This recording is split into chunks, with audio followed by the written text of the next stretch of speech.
Once upon a time, the infamous rover Reynardo plundered the floating isles. Then his mother called him to her deathbed. "Swear to me that you won't die on the gallows," she rasped. Reluctantly, he swore. And he whiled away his days at home with music, cards, and wine. But the Emperor had changed.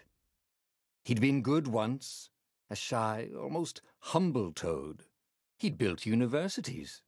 But then people started whispering about mass graves in the woods, midnight rituals, victims screaming.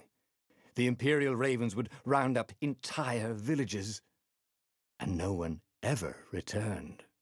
The Ravens had come to Ubar scouting for ancient books said to be of great power. But the librarians had hidden the books, so they'd burnt the librarians. The citizens, outraged, had driven them off. The Ravens had come back with dropships. The kid had fled with one of those books. He was brave and dumb and wanted to join the rebellion. And Reynardo had promised his mother he'd protect him.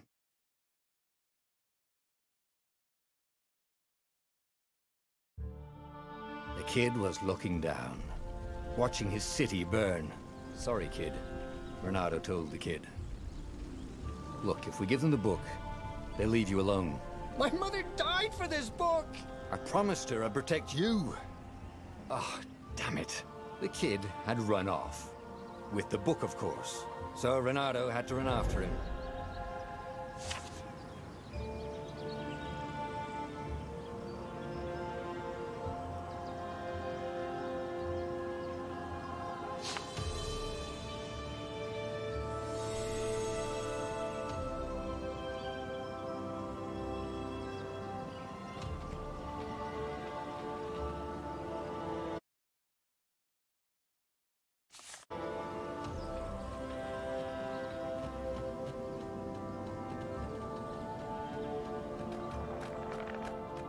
The two Ravens were staring at the kid like he was their dinner, which probably was what was in their tiny brains.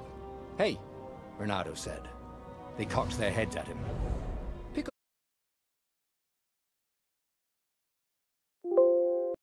on someone as ugly as you." Wait, that didn't come out right. "For the Emperor!" The Ravens cawed and rushed at him.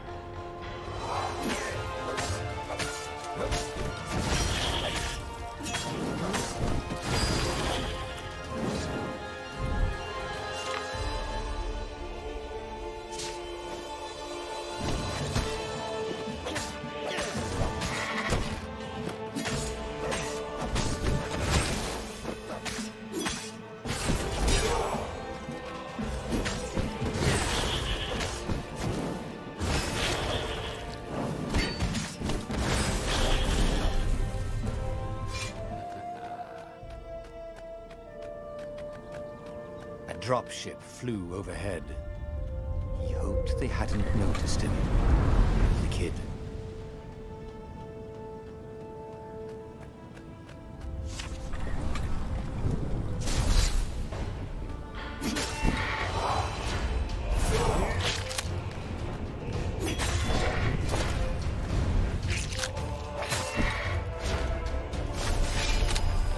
Oh, right.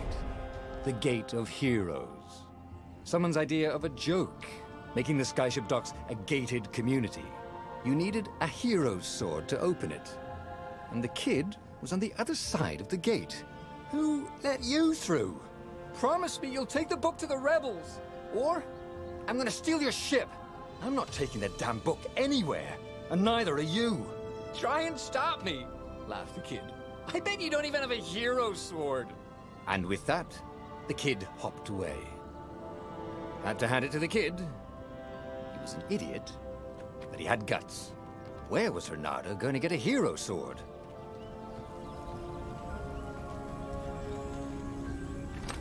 Ore and wind essence? Perfect.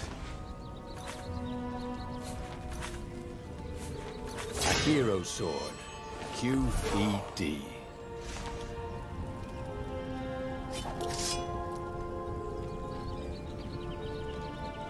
This is what he got for settling down and finding people to care about. The kid's mum had been a swell cook, and she'd laughed at Renado's jokes, even when he didn't know he'd made one. And then the ravens had come to burn her. And she'd made him promise to protect the kid. But she never told him where the book was, just the kid. He came up to a ledge. It was too far to jump. There'd been a bridge here before, hadn't there? And there was Peter, giggling at him. "How'd you get across?" he asked the kid. "Where'd you find a hook?" "I hopped," said the kid. Wise-ass kid. "Hey, look out behind you!" "Cute," said Renado. Ah, ravens.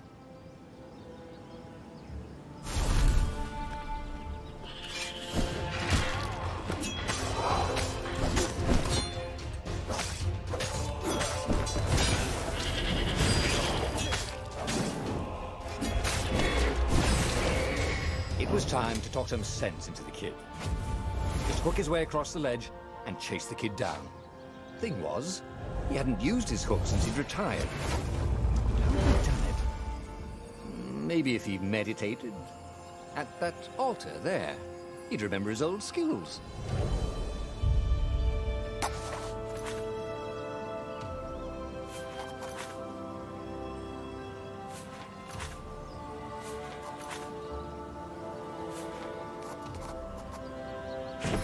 Starting to come back to him. Something you never completely forgot, like how to freeze time when attacking. The more he fought, the more he'd probably remember.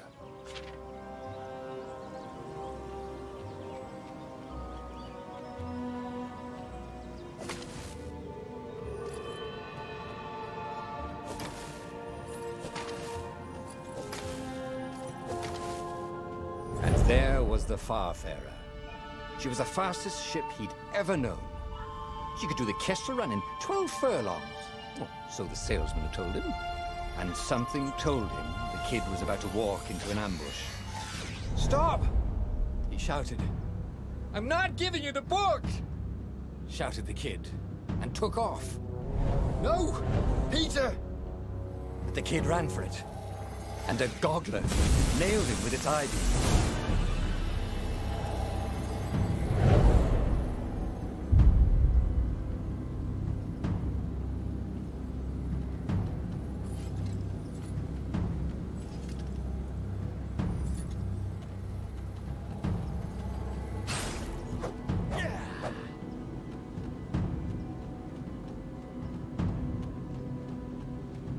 The book was unburned.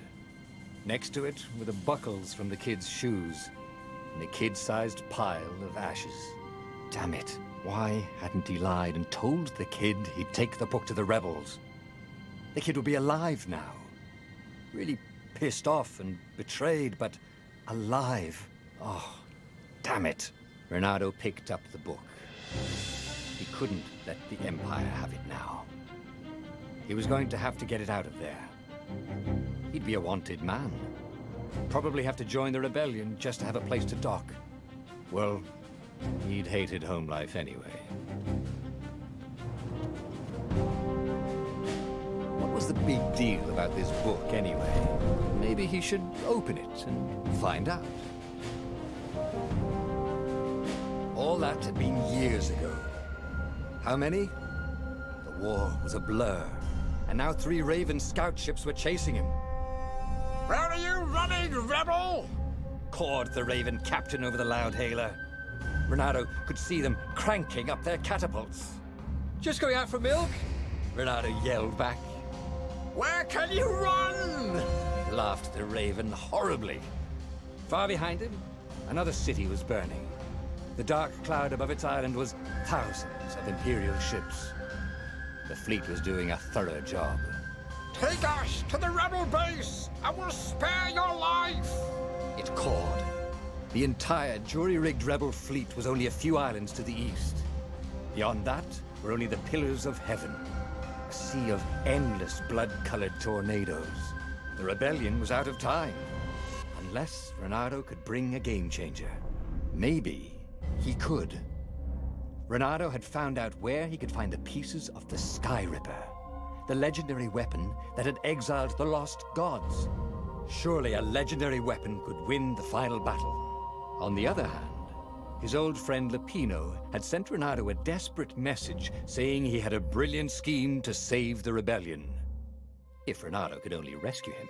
Renato dived the Farfarer towards the abyss. As he felt the heat of the jet stream, the Raven ships peeled off, not stable enough to follow him down there.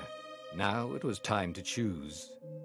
Lapino or the Sky River.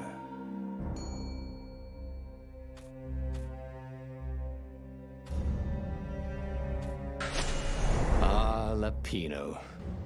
Apparently, the Mad Rabbit had sold a Pegasus that he did not exactly own. Lapino always wiggled out of trouble, given time. But he was out of time. The Ravens had figured out that Lapino was a rebel spy. If the fleet reached him first, they'd string him up for that. Never mind the winged horse.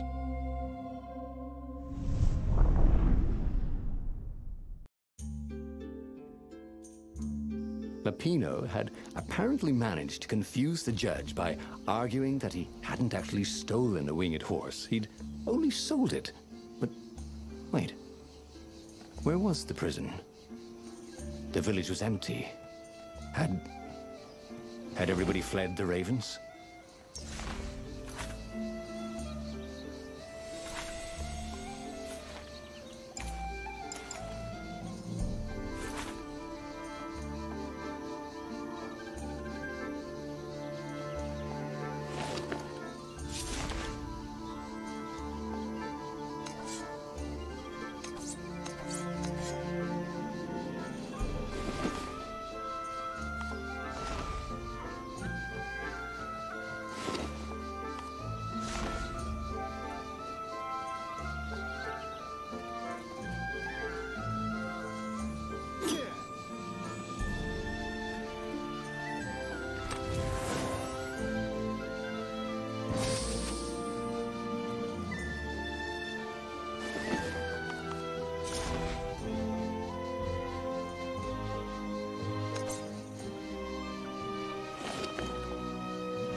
Imagine getting a horse up in one of these things. It would be cursing a blue streak.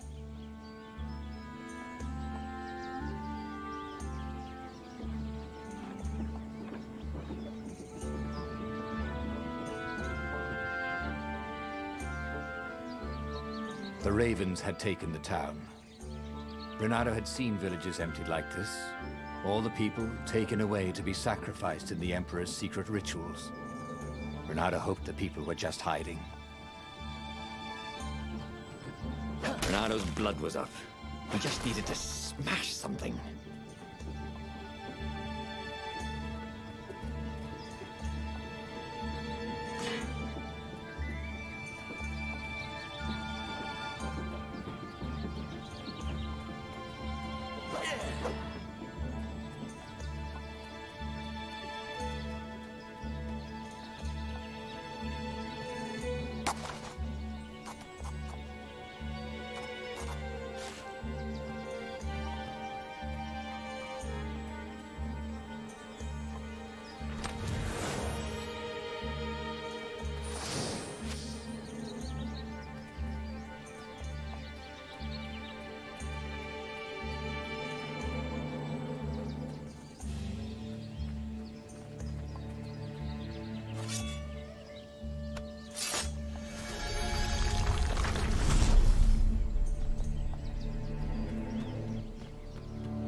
Can't we just agree to disagree? Said Renato. No?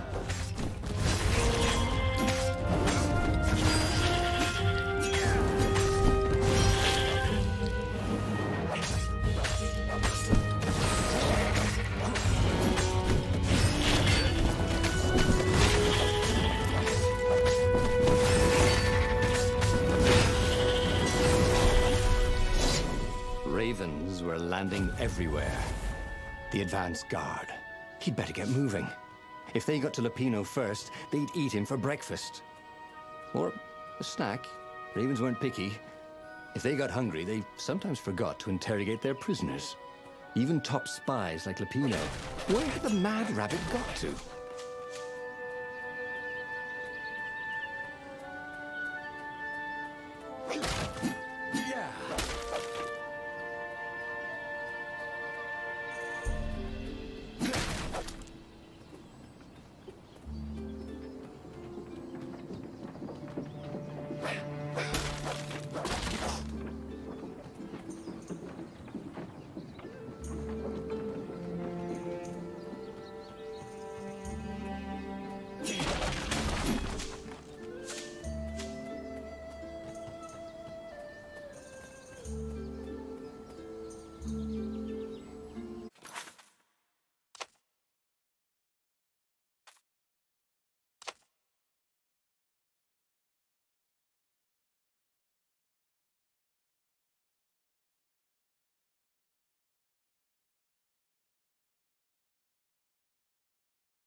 There were a lot of shiny, smooth, curved with leather, buckles and...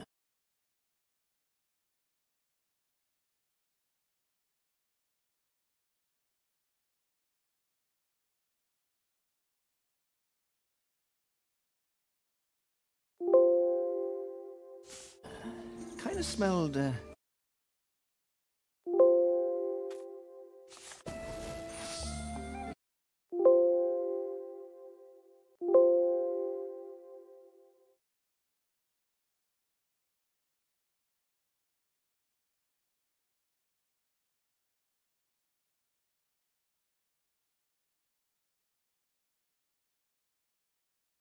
You know what? Never mind. Yes, there was also ore and other useful stuff. Let's focus on that, shall we?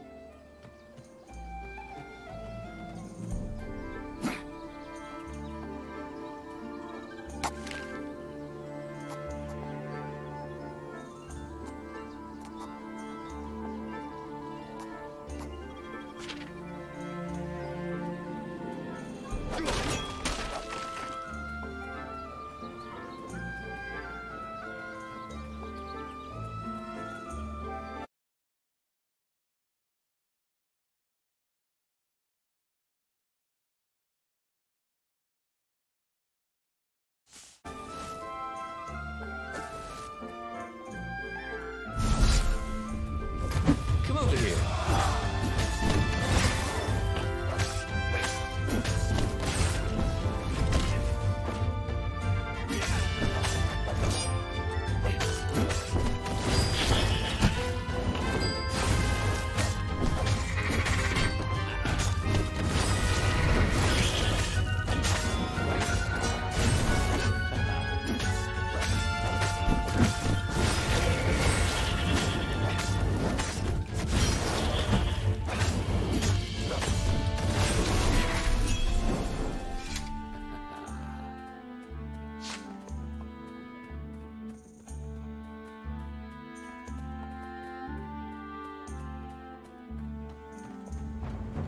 Renato felt a chill run down his back.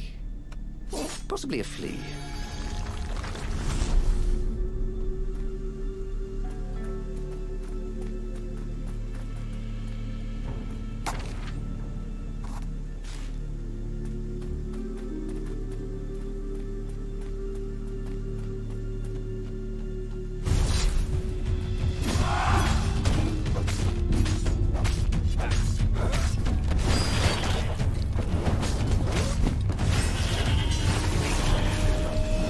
In a swirl of newly remembered knowledge. He needed to focus.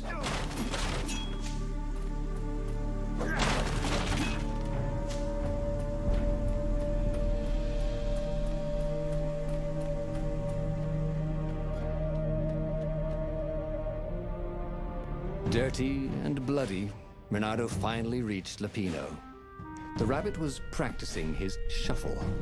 Bernardo recognized the cards. It was Lupino's favorite deck. Oh, I thought you were in danger. I am.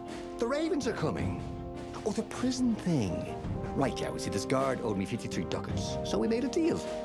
They're very reasonable people, actually, for weasels. Now, I got a brilliant plan to kidnap Zenobia. We capture Zenobia, we find out what she knows, and that's the whole war right there. Easy peasy, lemon squeezy. Capture the Emperor's greatest general, who also happened to be a deadly sorcerer and, oh, his only daughter? That would be worth it. On the other hand, he could still get to the core of the Sky Ripper, even if he couldn't get the whole thing. It must have great power.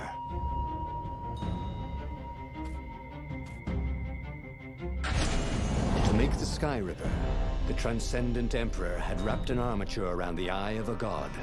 Bernardo had already let that armature slip away to save Lupino's life. But even its core, the eye torn from a god, surely they could fashion a great weapon from that. The core of the Sky Ripper? Lupino's excited. That's an actual thing that we could just go and get. You've been busy. He sure had. Bernardo told him all the things he'd been up to. Soon they got to talking about old times, about wages they'd won and lost, and scrapes they'd barely got out of. It was good to be back with his friend. Bernardo grinned. He had a very good feeling about this.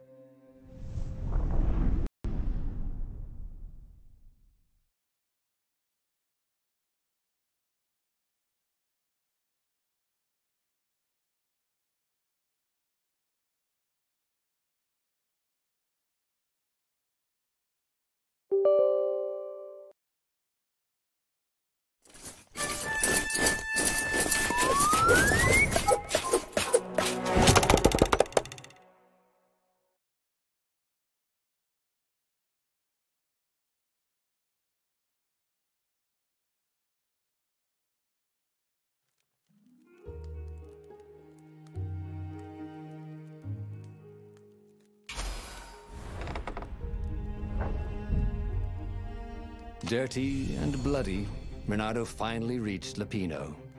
The rabbit was practicing his shuffle. Bernardo recognized the cards. It was Lupino's favorite deck. Oh, I thought you were in danger. I am. The ravens are coming. Oh, the prison thing. Right, yeah, we see this guard owed, so we made a deal. They're very reasonable people, actually, for weasels. Now, I got a brilliant plan to kidnap Zenobia. We capture Zenobia, we find out what she knows, and that's the whole war right there. Easy peasy, lemon squeezy. Capture the Emperor's greatest general, who also happened to be a deadly sorcerer and, oh, his only daughter? That would be worth it. On the other hand, he could still get to the core of the Sky Ripper, even if he couldn't get the whole thing. It must have great power. To make the Sky Ripper, the Transcendent Emperor had wrapped an armature around the eye of a god. Bernardo had already let that armature slip away to save Lupino's life. But even its core, the eye torn from a god, surely they could fashion a great weapon from that. The core of the Sky Ripper? Lupino's excited. That's an actual thing that we could just go and get. You've been busy. He sure had. Bernardo told him all the things he'd been up to. Soon they got to talking about old times, about wages they'd won and lost, and scrapes they'd barely got out of. It was good to be back with his friend. Bernardo grinned. He had a very good feeling about this.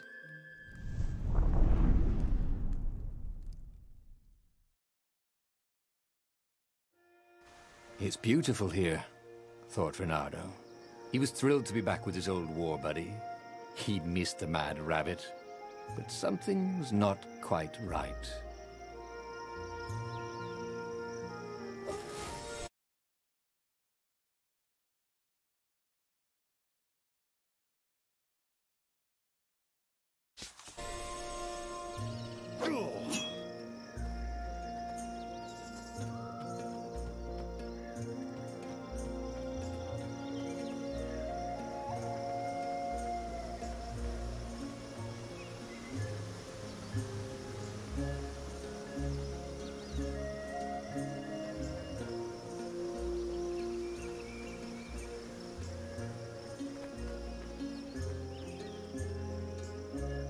needed bridges anyway.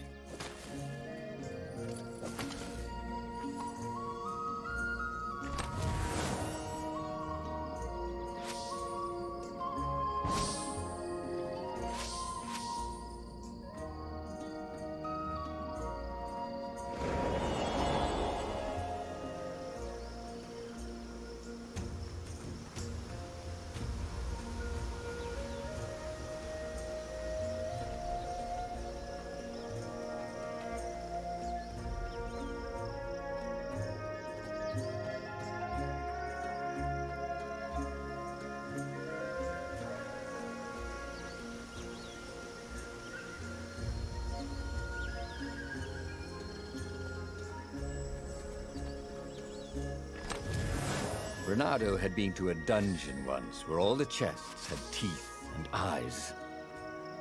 It had been a short visit.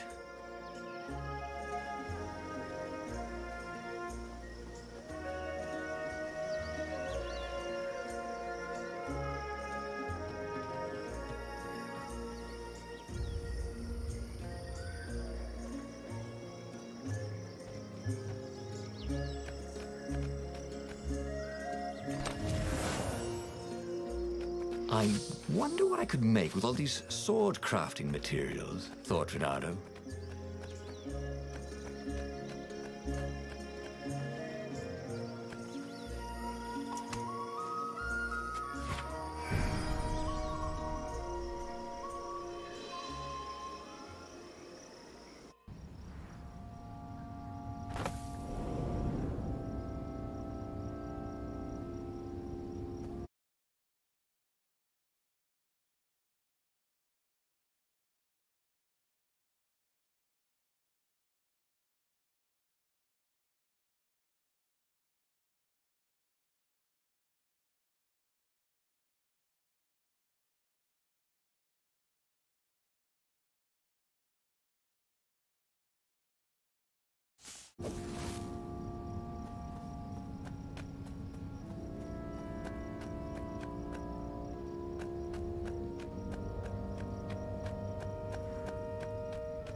There was something sour in the air.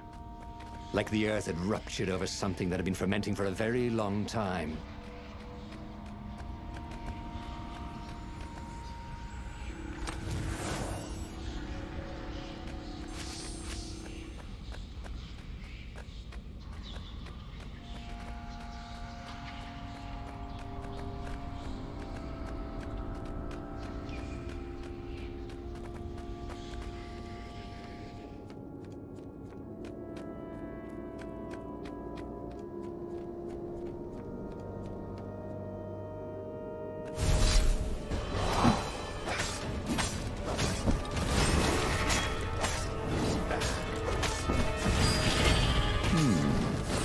Where did that go to?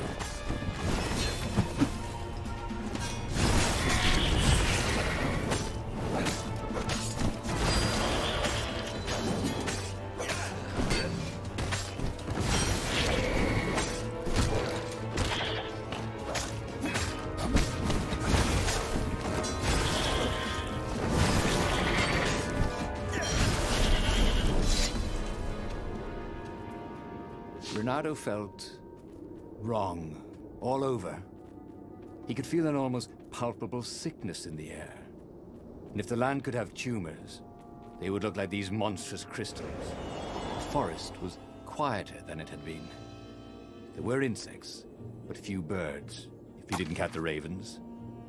Bernardo smelled sick animals and dying ones, but no healthy ones. And getting a bad feeling about this, Bernardo thought. Maybe Lapina was right. Maybe they should have kidnapped Zenobia instead of coming here.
As he held the radiant icosahedron, Renato felt queasy, like dozens of tiny worms were nibbling his insides.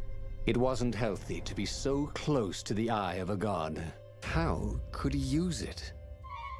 He could take it to the observatory. The scientists there could tell him how to harness its ancient power. But honestly, Renato ached to get away from it. He brought the core back with him to the Farfarer. But honestly, Renato ached to be rid of it. Tell you what, said Lupino. I'll take it to the observatory. You attack the Imperial outpost. The Imperial outpost was a vital communications node. Taking it could shatter the Empire's ability to coordinate. And it would be full of secret plans and maps and maybe even rebel prisoners. It was a good target for a hero like Renato. But what if Lupino got the core and then broke it or lost it? Or worse, was Renato ready to take that risk? Maybe it was better if he brought the core to the scientists himself.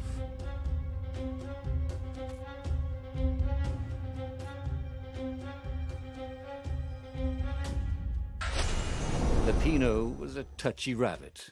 Renato knew that. You're brave, I know, Renato said. But this is what I was hired to do.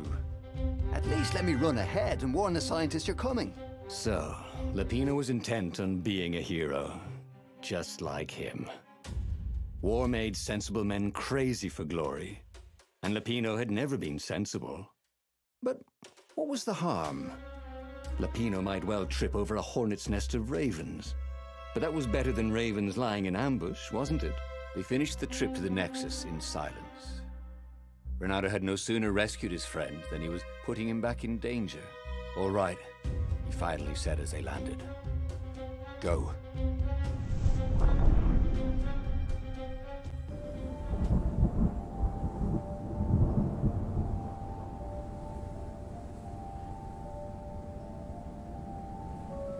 As Renato watched Lupino vanish on the horizon, he could feel nausea building in him.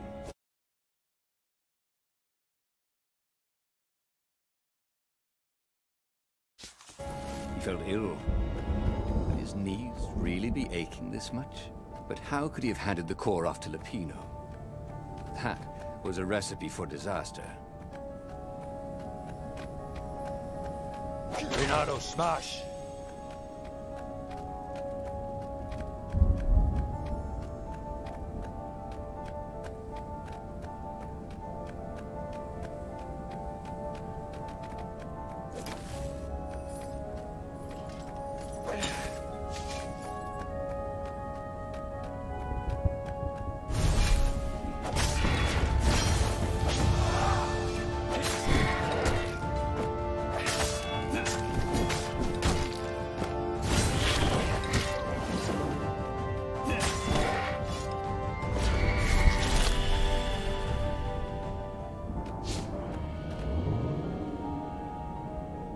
There was an inscription on the platform. Balaleka lessons, with an address.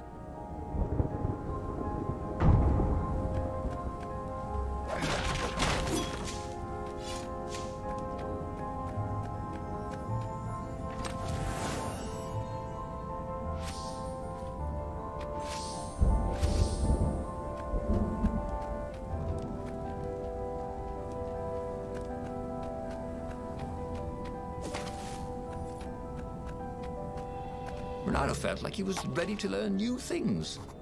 Thank goodness he didn't have to go to school for that.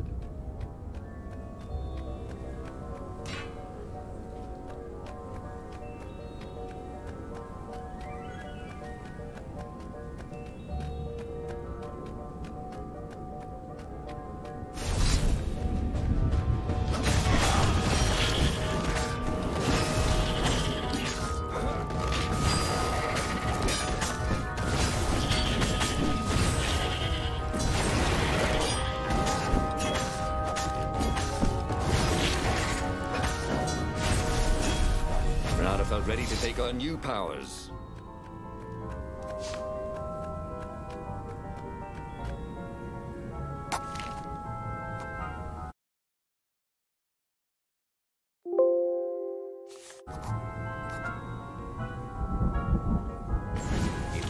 starting to come back to him. Something you never completely forgot, like how to freeze time when attacking.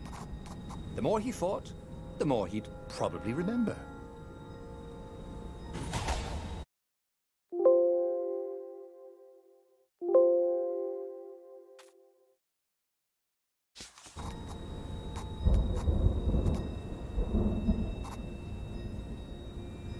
He'd missed his old skills.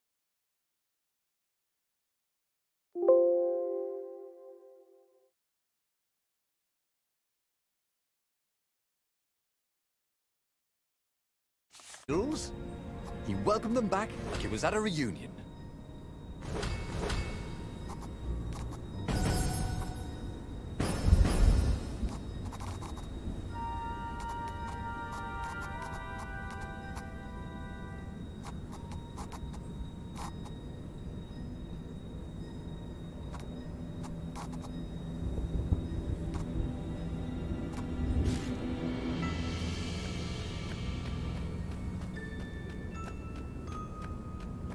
Reynardo felt worse.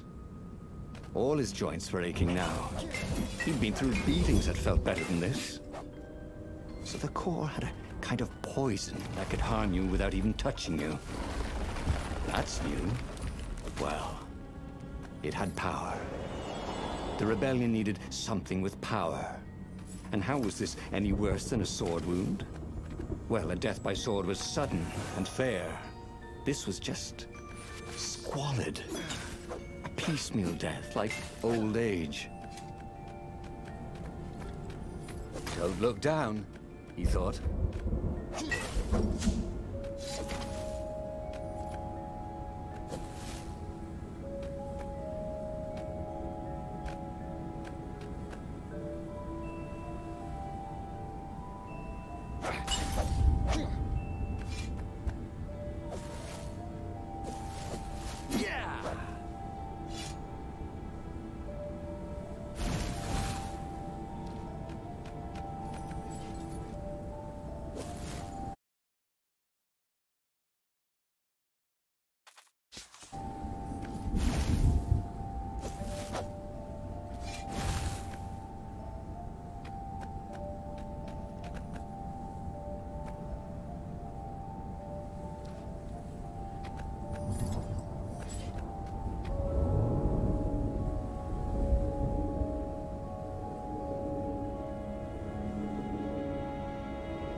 The Imperial fleet was closing in on the rebels.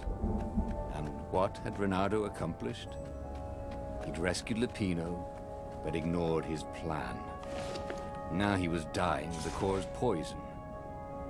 His trusty old sword was always a little better when he sharpened it.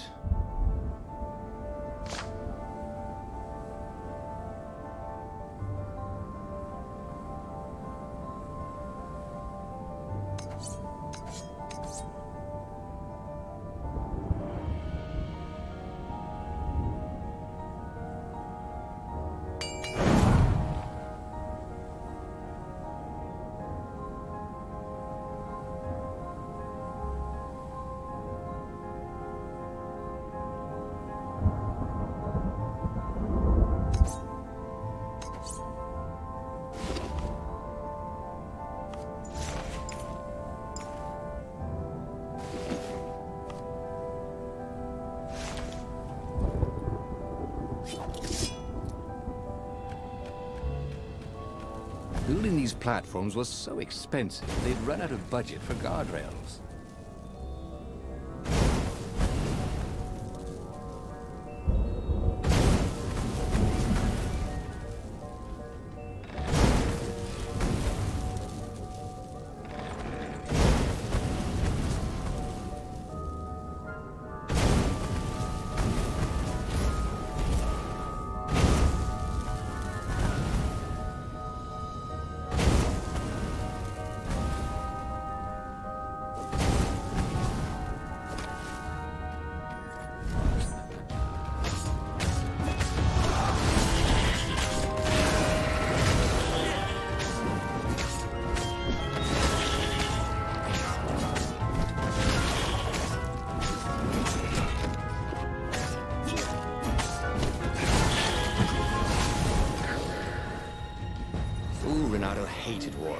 The way they stayed back and lobbed pain and death from a distance. Cowards. Really dangerous, effective cowards.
The observatory was a burning hulk.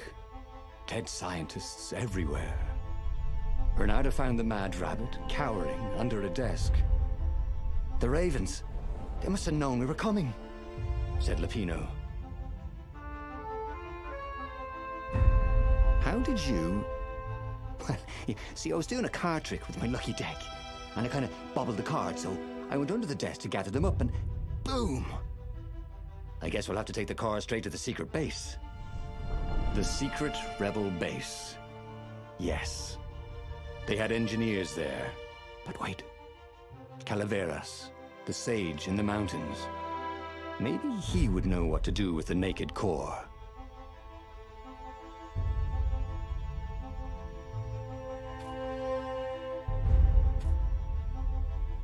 The core was killing him.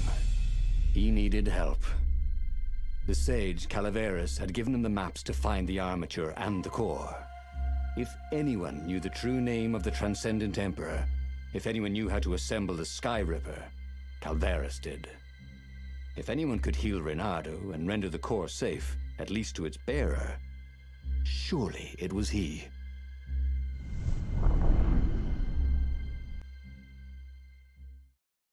The base of the mountain was the only safe place for a landing. He would have to continue on foot, muscles aching. Calaveras was a scholar, not a doctor. Could he really save Reynardo from the poison radiating from the lost god's eye he was so recklessly carrying?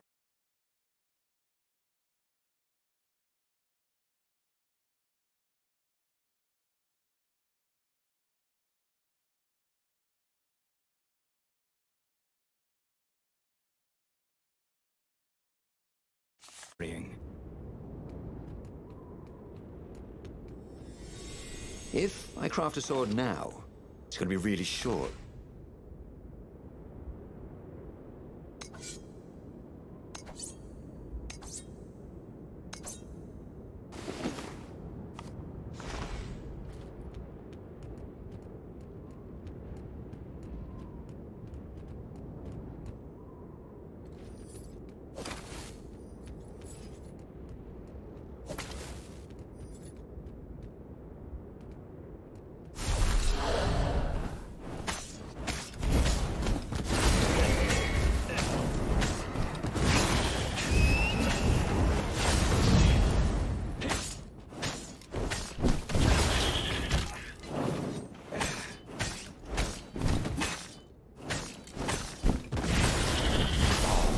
Have to stop.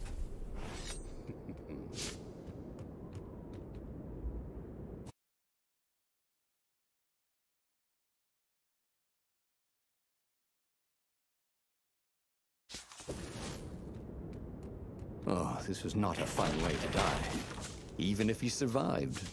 No one would write ballads about the fox whose knees ached forever, would they? Not unless he paid for it. He hated paying for publicity.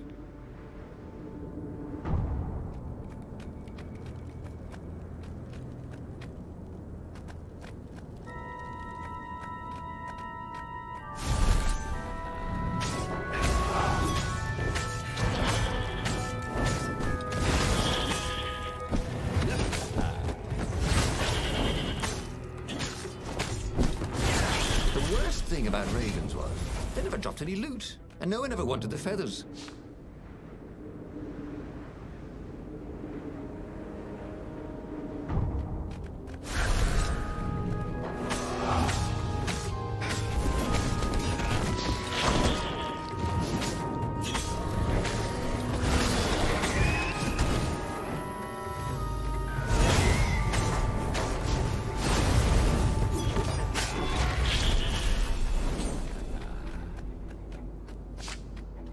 It was chilling walking through the living mountains. There was always noise up ahead. Insects, birds, the croak and flutter of ravens arranging ambushes. But close by, there was only the breeze and the trickle of melting snow, as if every living thing was holding its breath for his poisonous burden to move on.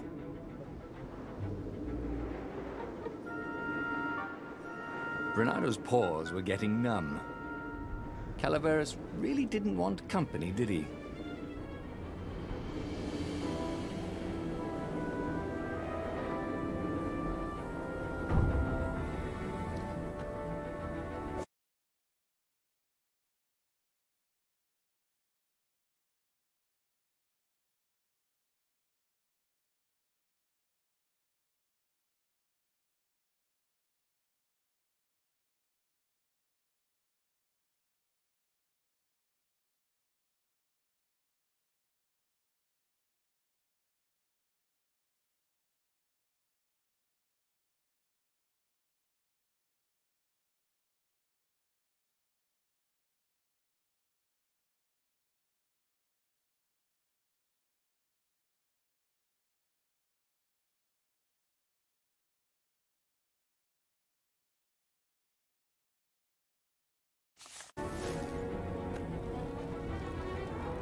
What else could you hook?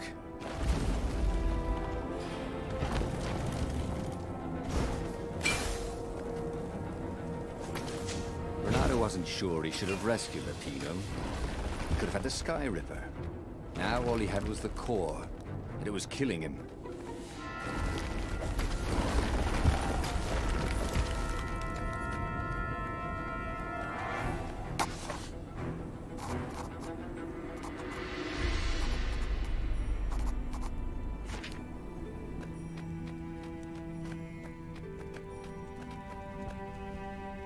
The core! Splendid! Croaked Calaveras. Where's the armature? Right, I was kind of hoping you wouldn't need it. No, I don't. It's just a professional interest. We've got much better prismatics than the old TE ever did. So Calaveras was an arcane engineer. He fussed at the core all day. He wrapped it with silver chains, and in front of it, he placed a huge, round ruby, so that it looked like a monstrous, floating eye. Ah, so, what is it? Yeah, I call it the Oculum. It's my very first death remedy. And it won't poison me? Oh, no, it's completely safe now. Anything I should watch out for? Yeah, try to avoid pointing at any mirrors. As he loaded the Oculum onto the Farfarer, Bernardo was a little concerned about Calaveras. People who were utterly sure of themselves, he had found, were either experts or horribly wrong. Or both. But Renardo only needed to fire the Oculum once.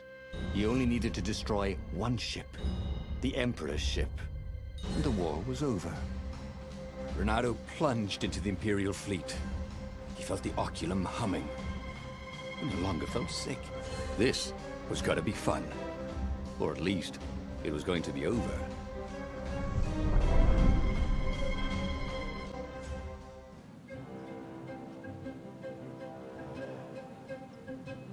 Renardo resisted the temptation to fire the Oculum until the time came.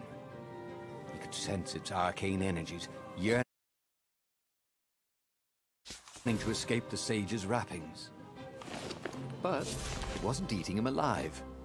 So that was a plus. He felt good about himself. He'd saved a friend, he'd helped the rebels, he'd relied on himself, but he'd listened to others. He felt like the right sort of hero.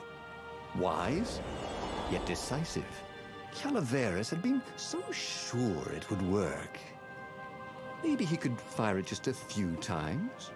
No harm in that, right? But only when he absolutely needed to.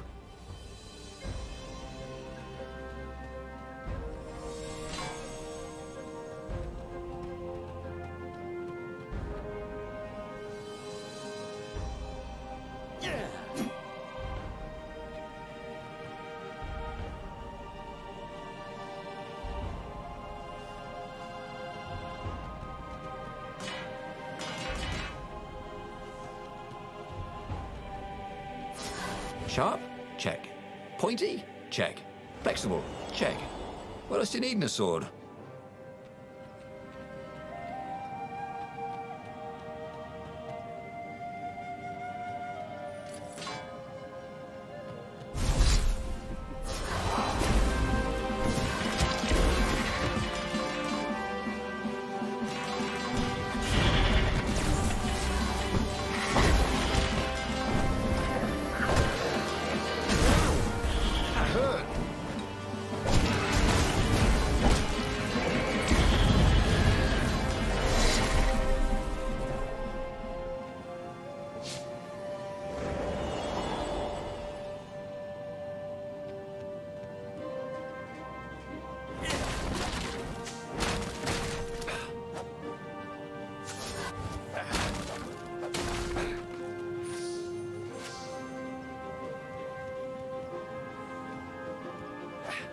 Nada had been the terror of the sandcastles when he was 2.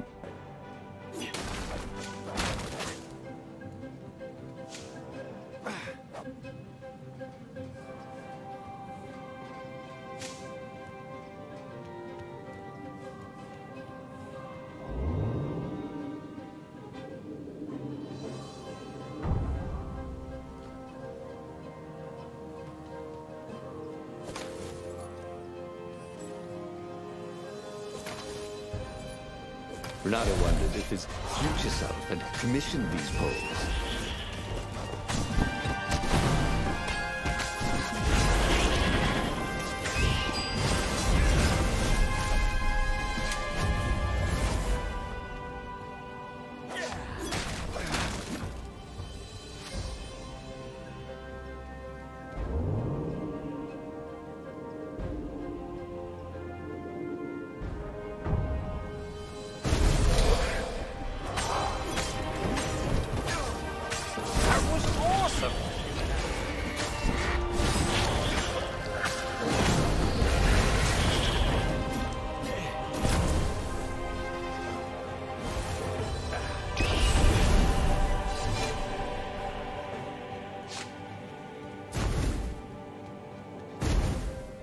Renado's arm was getting tired.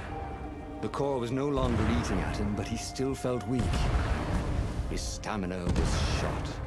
But he had the oculum. When the ravens swarmed him, it would sometimes fire its death ray. It seemed to be warming up too, firing more and more often. Maybe he should let it cool off. Yeah, he decided to stop using it entirely.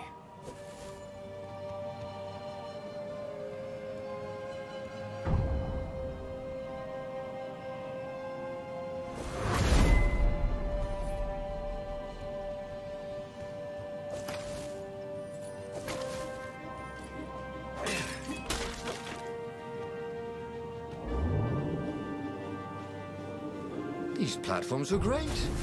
Renato wanted one for his house.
Reynardo resisted the temptation to fire the oculum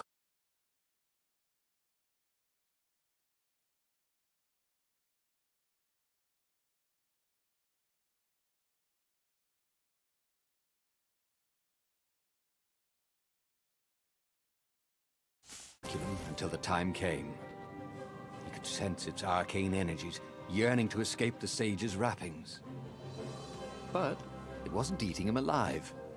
So that was a plus. He felt good about himself. He'd saved a friend, he'd helped the rebels, he'd relied on himself, but he'd listened to others. He felt like the right sort of hero. Wise, yet decisive. Calaveras had been so sure it would work. Maybe he could fire it just a few times. No harm in that, right? But only when he absolutely needed to.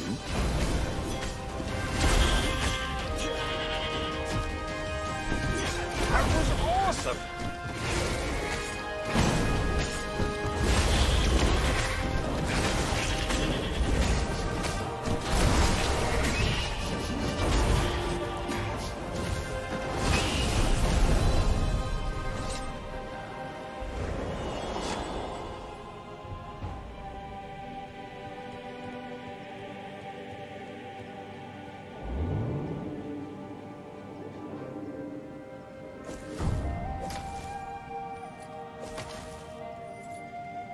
Hoped his hook didn't break.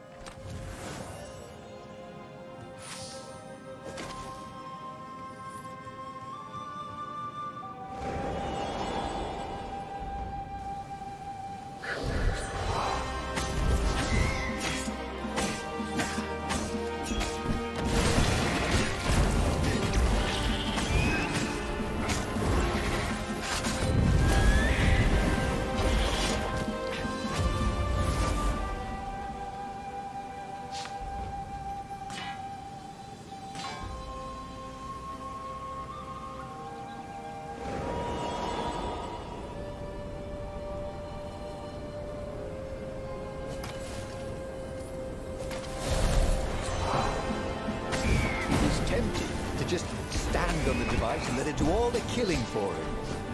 But that would be sport, wouldn't it? No fun.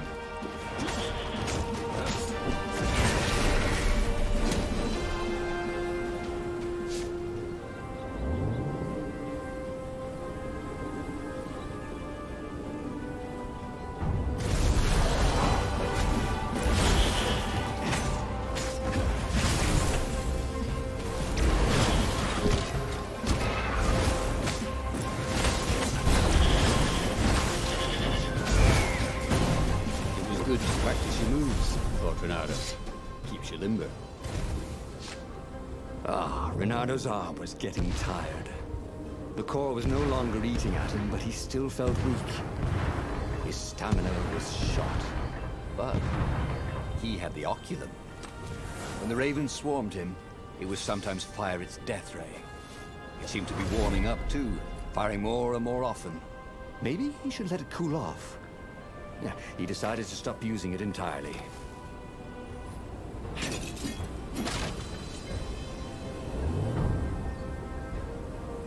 There was a sign. Take the goat across first.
The oculum was still hot to the touch.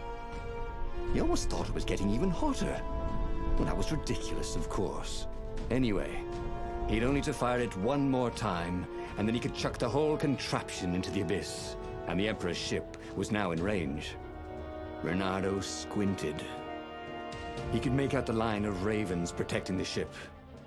Zenobia in front, conjuring. And on the deck, yes, that was His Imperial Majesty, pacing in his golden armor. Reynardo lined up his shot and fired. Caught in the beam, the ship burst into flames.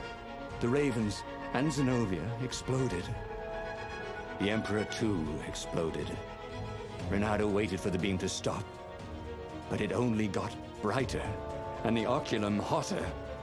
Frantic, Reynardo pulled the oculum towards the abyss. The ruby burst into flames. The shiny metal casing glowed, then melted.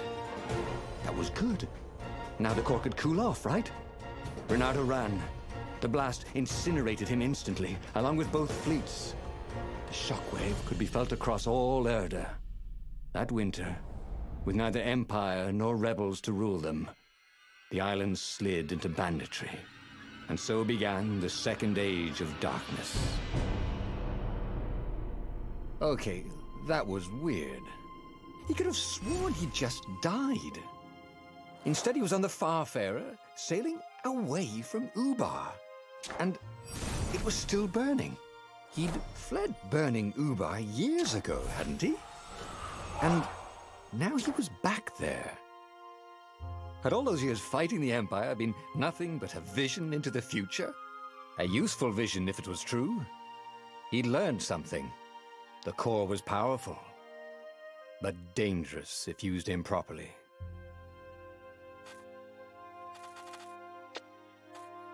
He'd made bad choices. But now, when the real battle came, he wouldn't make those choices. He wouldn't make the same mistake twice. The book's pages began to flip backwards, towards the beginning. And he realized that his adventure was just beginning. The clouds parted over the Isles of Boreas. It was time to choose. The rebellion was in trouble.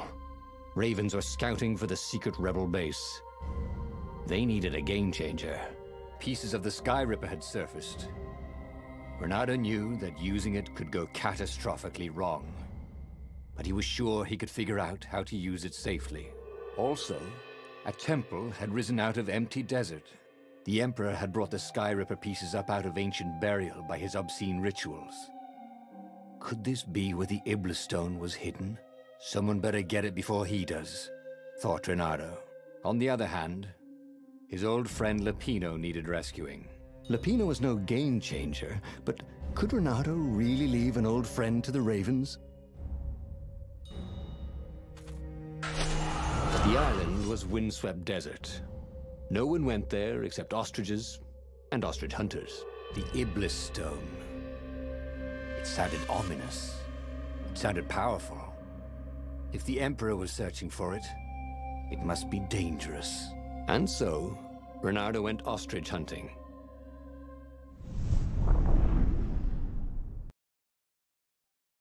Every child could sing verses about the Sky Ripper, but ancient codices held hints of other things. A stone that ate souls. A ruby that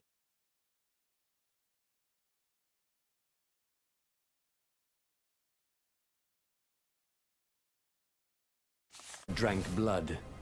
A jewel only a righteous man could give away. Were all these things the Iblis Stone? Long hidden in a buried temple? Another ancient item that was only resurfacing now? Drawn up from the deeps by the Emperor's horrific rituals?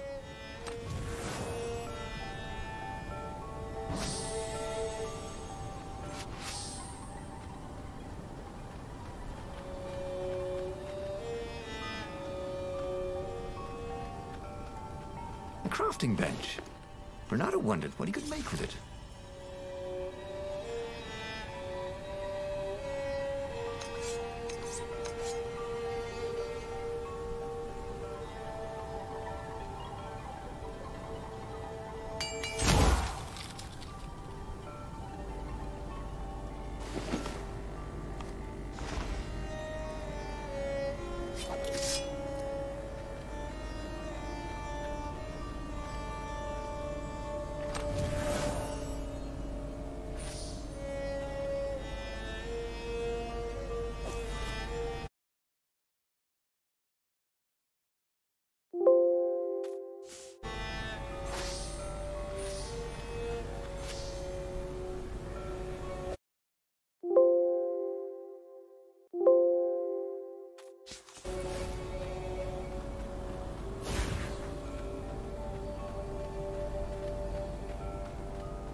Renato distrusted doors that opened automatically, especially after being buried for millennia. Was this some sort of trap?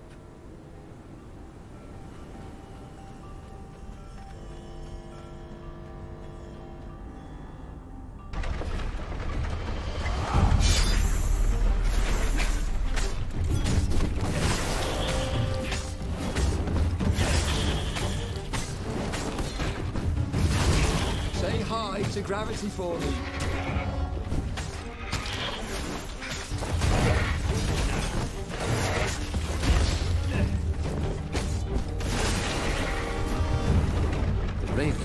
Already here, cawing in frustration. They were still searching for a way in. Good. Then he hadn't come too late.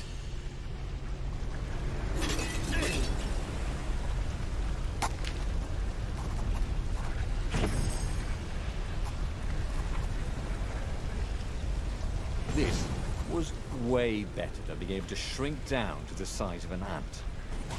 What was that all about anyway?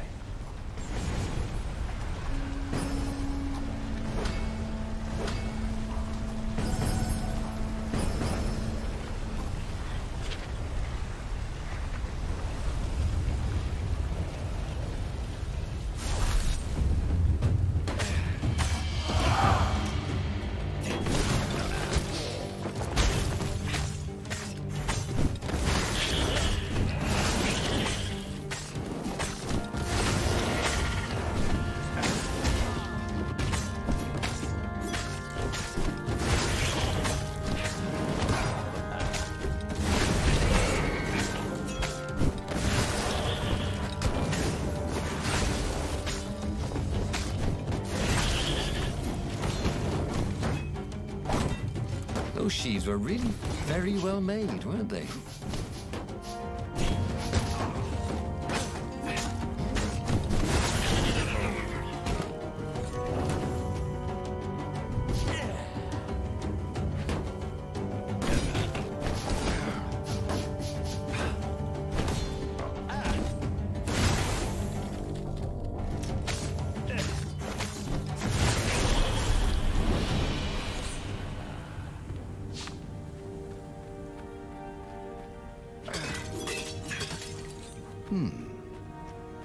Hero wall, hero sword, ice wall, ice cube.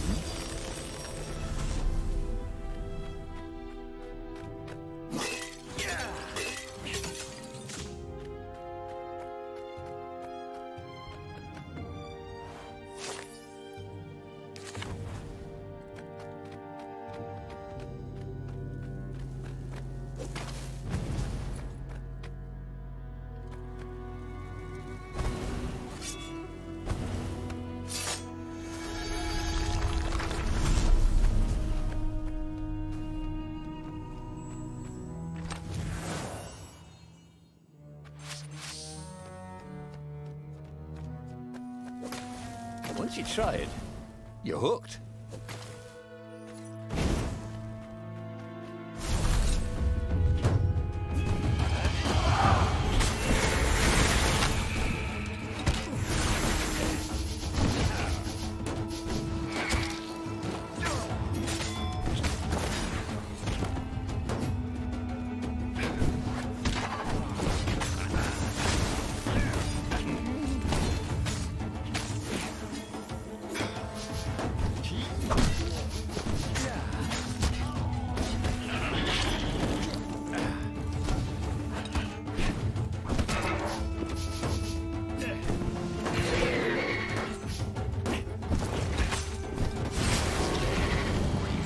Wasn't making a dent in those shields.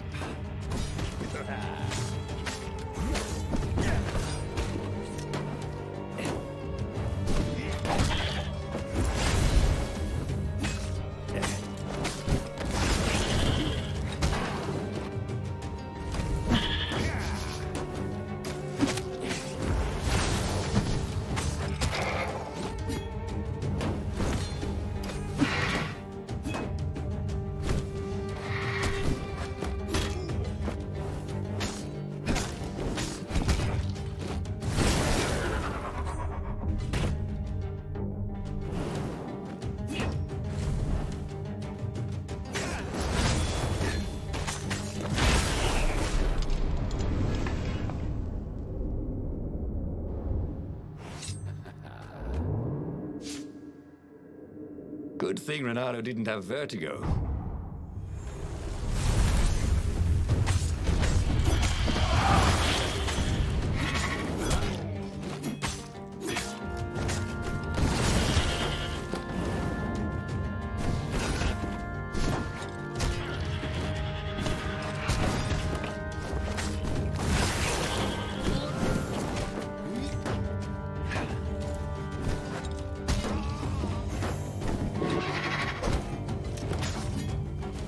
Can I borrow that?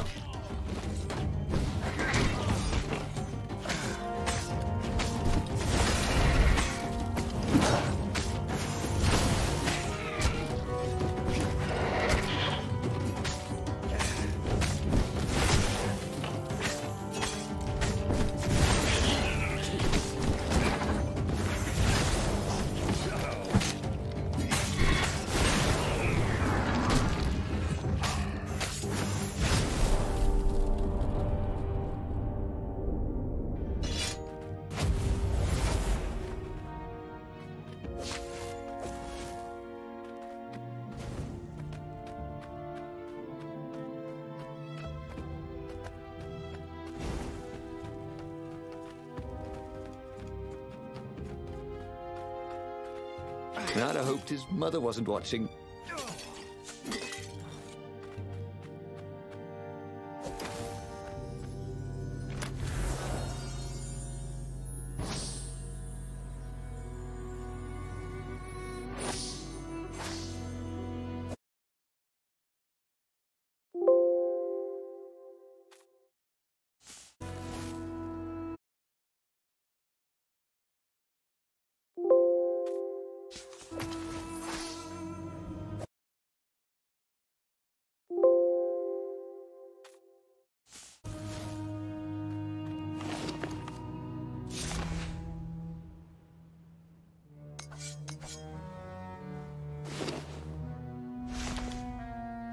How could a temple to Iblis still even exist?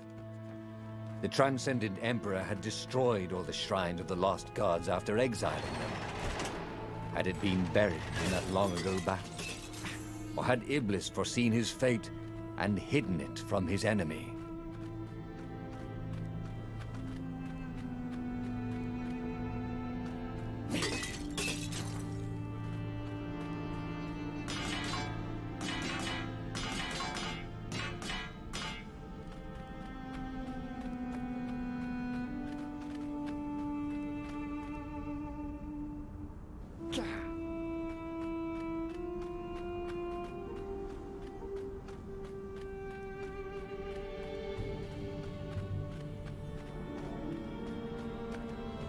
Say, how are you guys fixed for life insurance?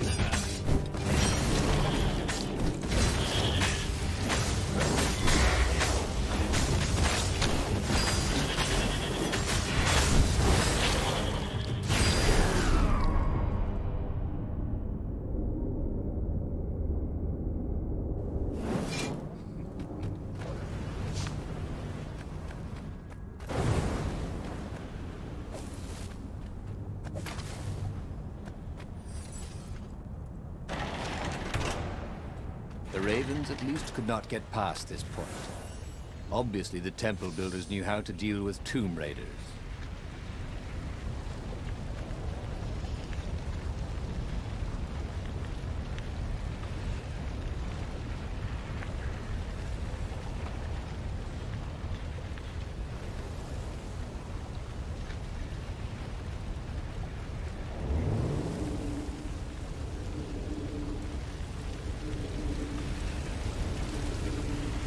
Renato hated cannon traps. Also, who reloaded these things anyway? He never figured that part out.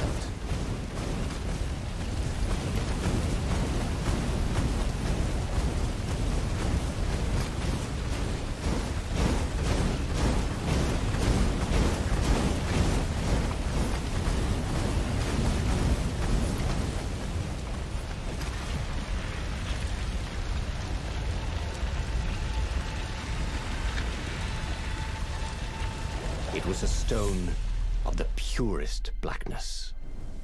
It reflected no light, like a void made solid. Nervous, he picked it up. I can make you mighty. Who said that? Give me blood. It was the stone. Eager, thirsty. Kill the Emperor's daughter.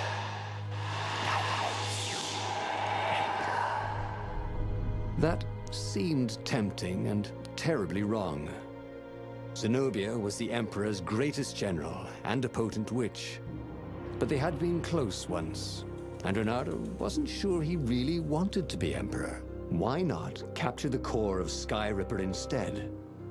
It was the eye of a lost god torn out by the Transcendent Emperor to power his greatest weapon.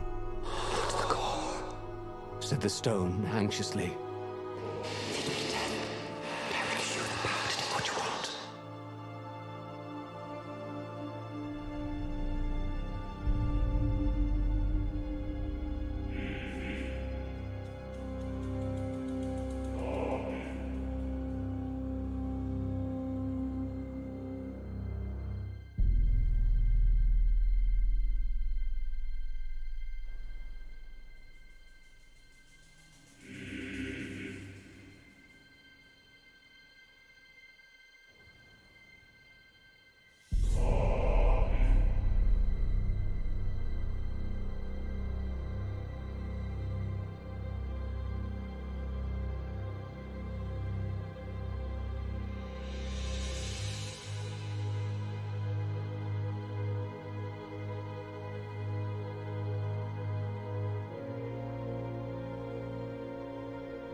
Was he listening to a talking rock?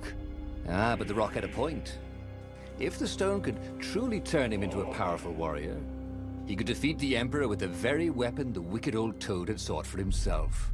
To be a hero, you had to sacrifice old friends sometimes, especially when they've become enemies.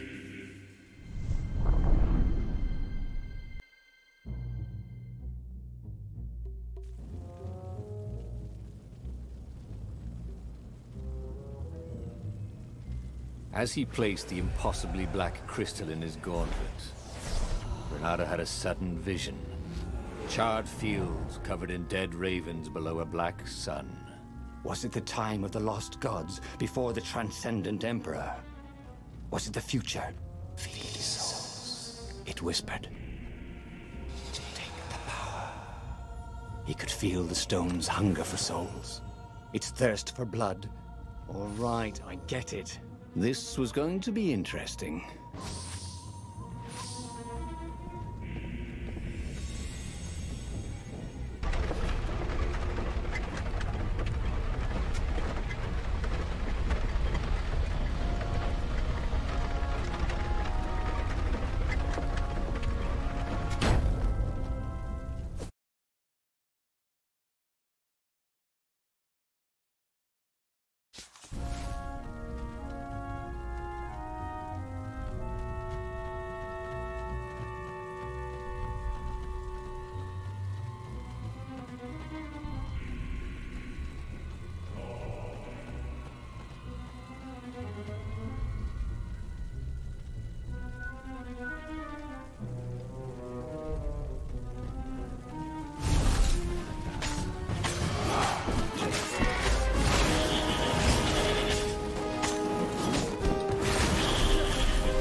What's there?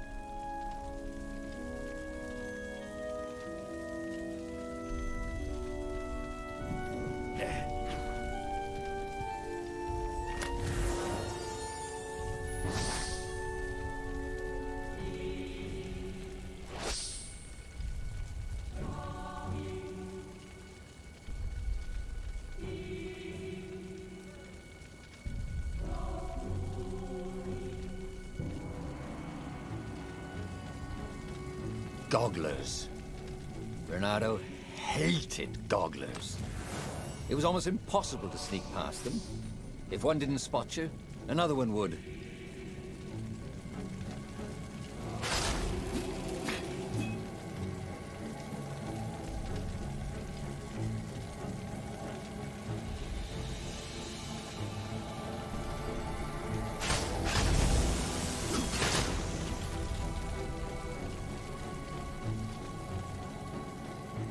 Huh?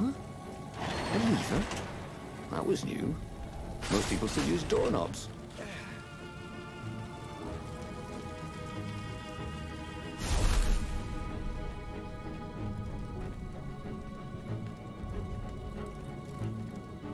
Zenobia was waiting for Renato. She was alone, confident as always. Fire danced at the tips of her claws. Are you here to surrender? She seemed as cocksure as he felt. But she didn't know he had the stone.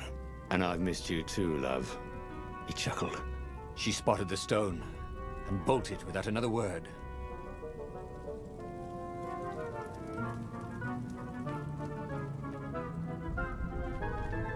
Hey! Hey, a workbench! He could try out his new bling.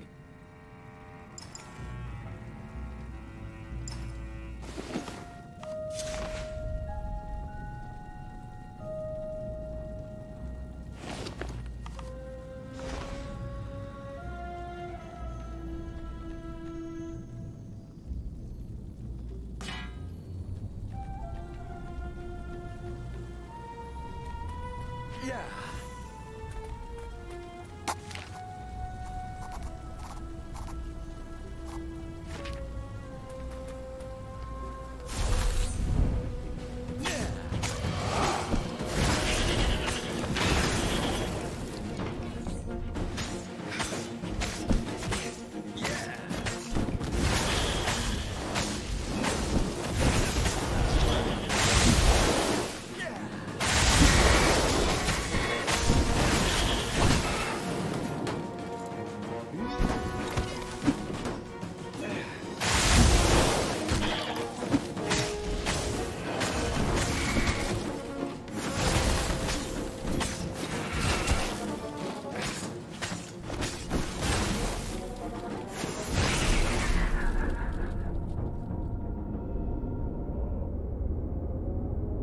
The ravens on Zenobia's island were no match for Renato. They screamed as the stone sucked out their souls. And with each death, he felt stronger. Take the power, the stone told him. Finally, Renato caught up to her. He had never seen her scared before. At school, she'd been the determined, brave one. Now her eyes were wide, frightened. He didn't like seeing her this way. Kill her, whispered the stone. You cannot win your rebellion without it. Please. No, said Zenobia. Not that way. Oh, they had been so close once. Could he really feed her soul to his demonic gem? But if he spared her, he would not get the full power of the stone. Oh, how could he be the hero he wanted to be?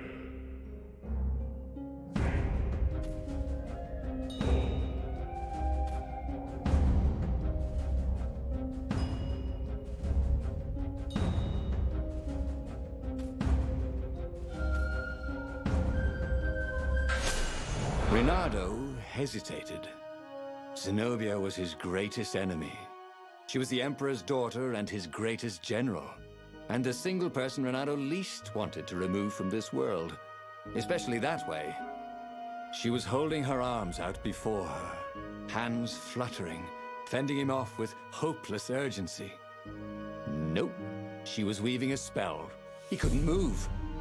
This thing is evil, she said. She slid the Iblistone out of its slot in his gauntlet and slipped it into a bag. Maybe we can learn from it. She eyed him with a strange, wry, apologetic look. I missed you too. And before he could move again, she was gone. Learn from the Iblistone? What did that mean? Would she take it to the palace or to the observatory on the Nexus? If she thought it was evil, she wouldn't want it in the palace. Maybe I can outrace her to the observatory, thought Reynardo. Cats can run faster, but foxes can run longer.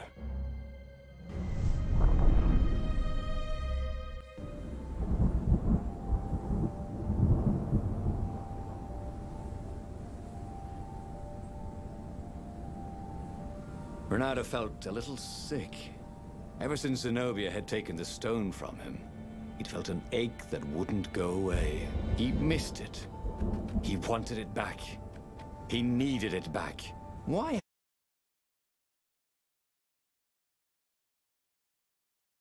Hadn't he killed her when he had the chance? She was the enemy. He hadn't even seen her in 14 years. Why had he hesitated? You're a sucker for an empowered woman. Reynardo kicked himself. Don't make that mistake again.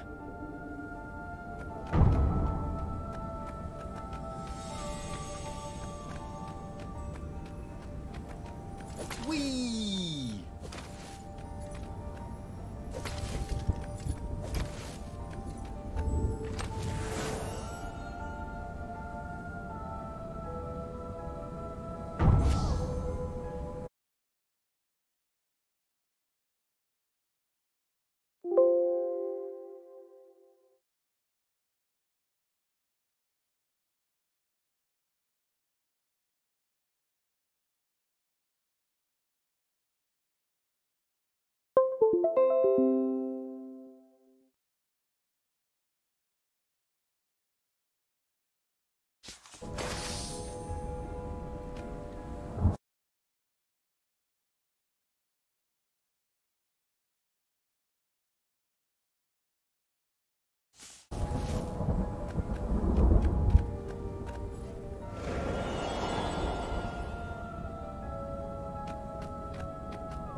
It wasn't his fault. They looked so breakable.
You know, ore is pretty heavy to carry.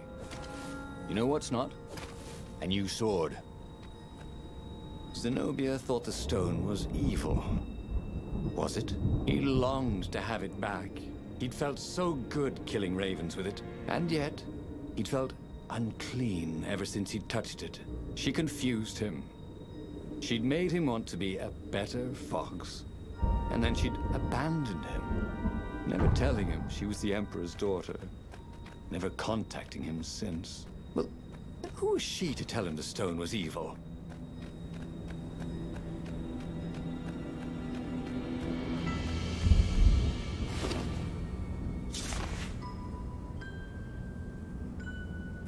Wow! The sword felt even colder.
You're just liable to explode if you upset them.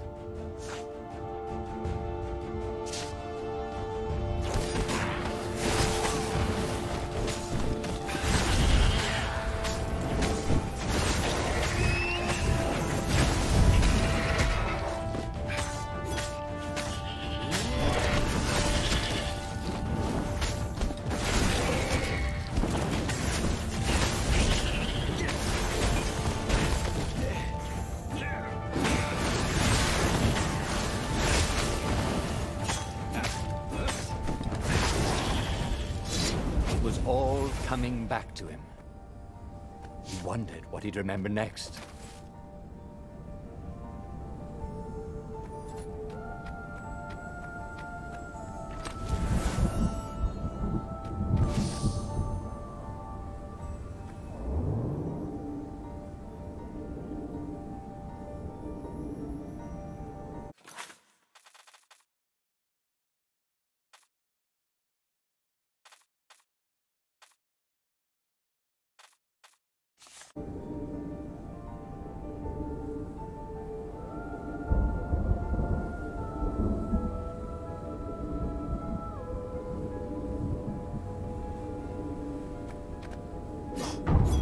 Sometimes, at home, he'd wave his sword around for hours.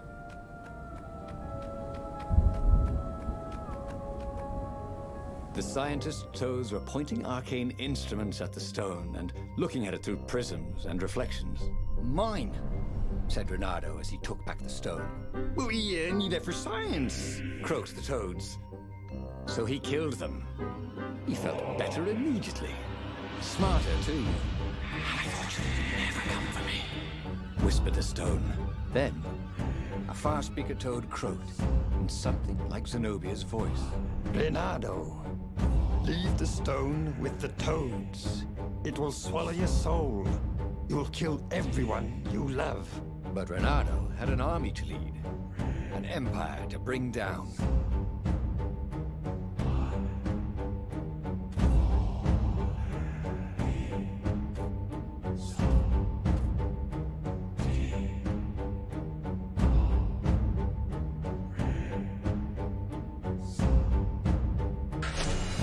I know you can fight this thing. Zenobia continued in the far speaker's croak. You let me live. You know how evil it is. It will destroy you, Reynardo. It will destroy everything you love. She was right. He would get rid of it. Right? Now. Or now. He didn't really want to. I know. I'll go to the mountains, Reynardo thought. I'll find the strength to do it in the peace and quiet there.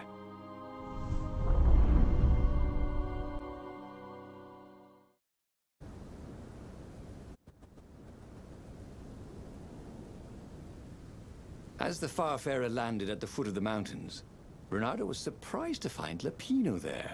What are you doing here? Oh,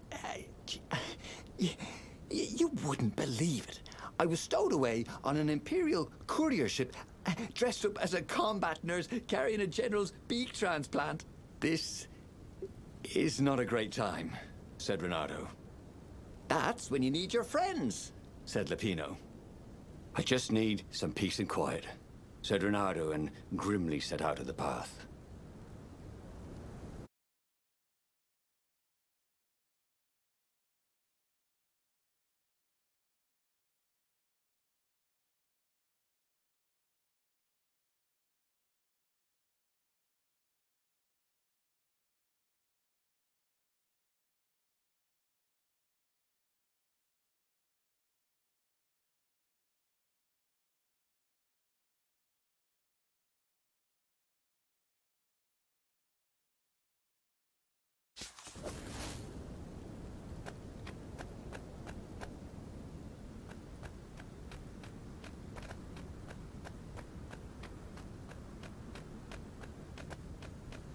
He felt like Tarzan.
there was an inscription.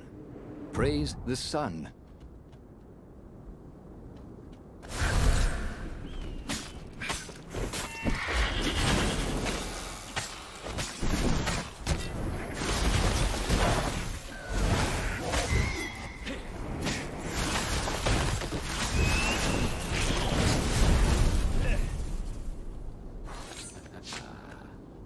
Bernardo told his friend how he had slaughtered the toads, and how he had nearly slain Zenobia.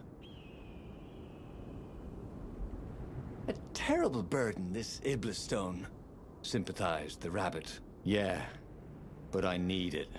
For the rebellion. Do you now? You know, you were a pretty fine fighter before you were wielding a demonic decoration. Oddly, the sword wasn't whispering at him to kill Lupino. Up ahead in the mountains, there was a peaceful spot. If he could rid himself of his burden anywhere, it was there.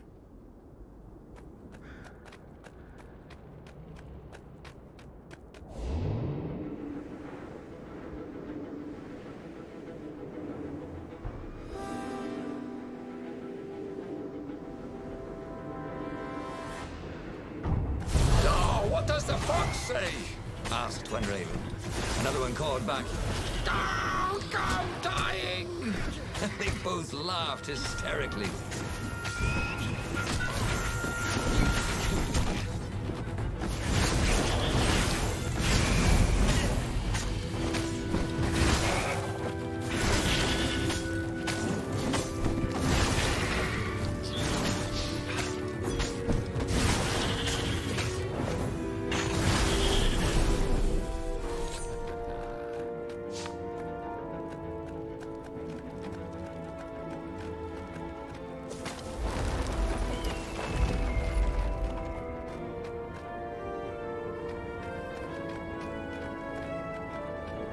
Couldn't they have put in an elevator?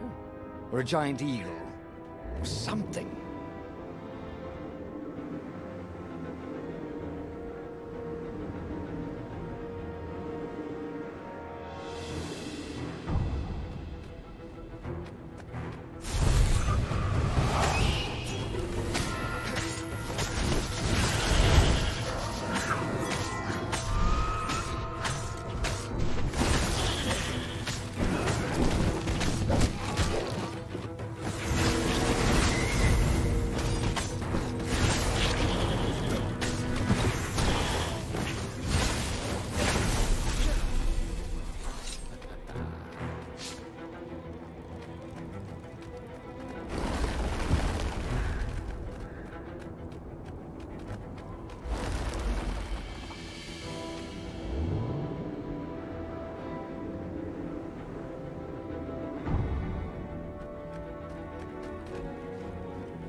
Bernardo had been the terror of the sandcastles, but Bernardo thought he would make a difference, snatching the Iblis stone before the Emperor could get it.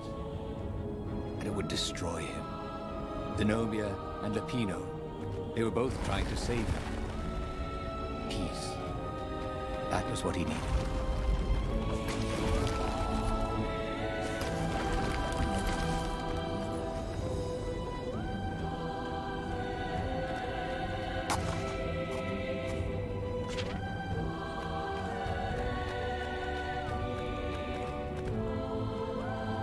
So much for peace and quiet.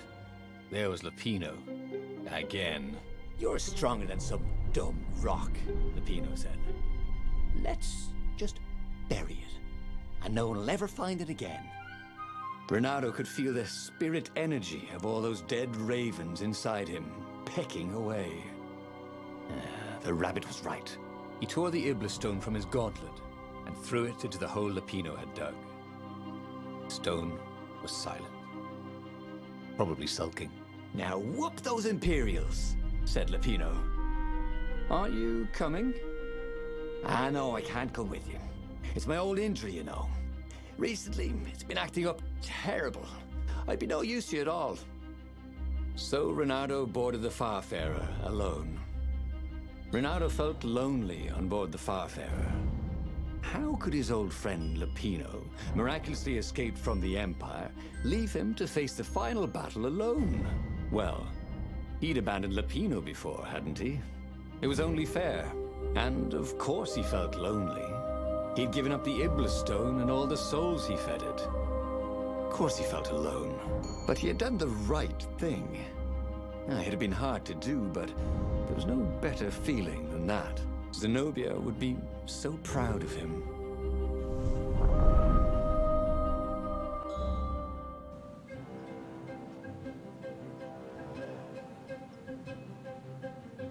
The battle, alas, was not going well. He no longer had the stone, and he'd never gotten the core. Lupino wasn't with him, and he was up against Zenobia, out there somewhere, maneuvering the Emperor's forces. The rebels had been outnumbered from the start, and he still had that aching longing.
The battle, alas, was not going well.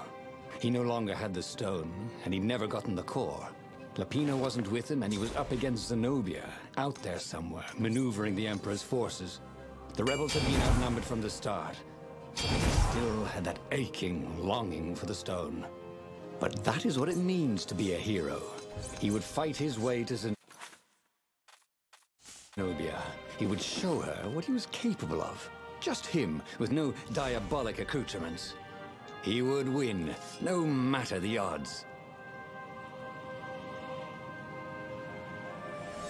The mysterious sword from the east made you so fast you could catch a fly with your chopsticks. If that's what you really wanted.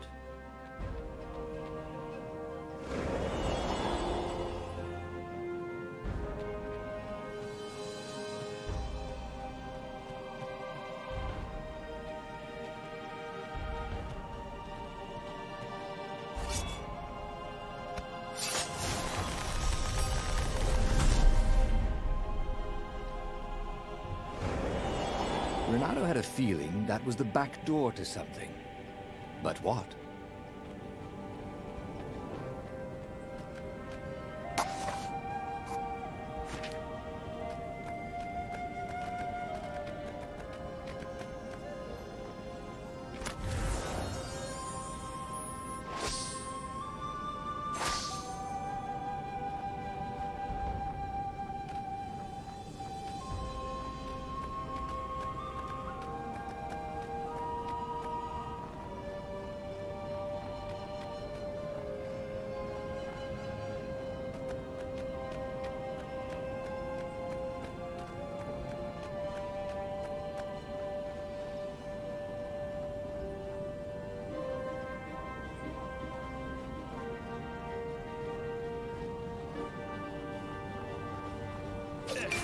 Once, he'd found a Superman issue #1 in mint condition in a jar he'd broken.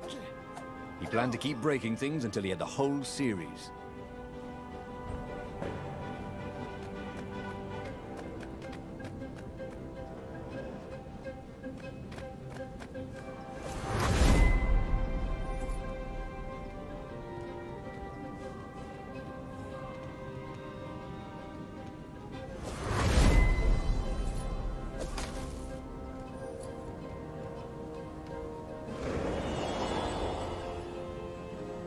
Yes, that was it.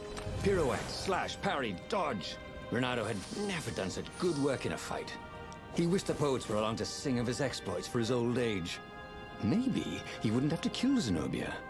Maybe he could defeat her and take her prisoner. Then he could turn the tide against the Emperor. If she wasn't crowned princess, once this was all over, she'd have more time for him, right?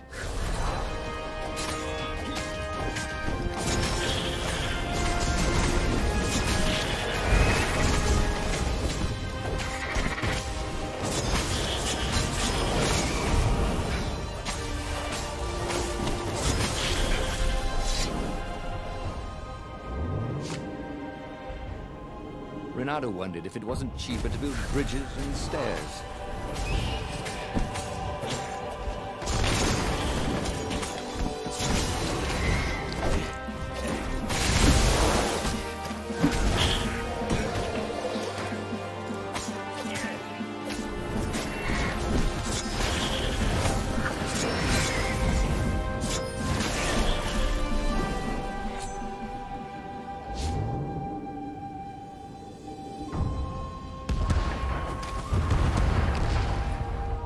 Renato wondered if his future self had commissioned these poles.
By some miracle, Renato fought his way to the Emperor's ship. He was exhausted, bleeding, but he'd found the strength to reject the stone. Zenobia came out of the ship. "Renato!" she shouted, and then she fell down and died. Lapino was behind her, wielding a sword that seemed to suck all the light out of the sun. "You idiot! You threw the stone away!" cried Lapino. "You said it was evil." "It hates sanctimonious prigs like you," laughed Lapino. "We're having a grand old time." Renato turned and ran. But no matter where he ran, Lapino jumped in front of him until Renato was cornered. That boy could hop. "You wouldn't do this to an old friend, would you?" cried Renato. "You mean this?" said Lapino as he slid the sword into Renato's guts. Renato stared at the book. He was still alive. Again. And still only flying away from burning Ubar. Had he lived that adventure? Or only dreamt it? Had he really died? It felt so real, not like a dream at all. And he'd lost again. Oh, he hated that. But he had made different choices. And he'd lost in a different way. It was the book, wasn't it?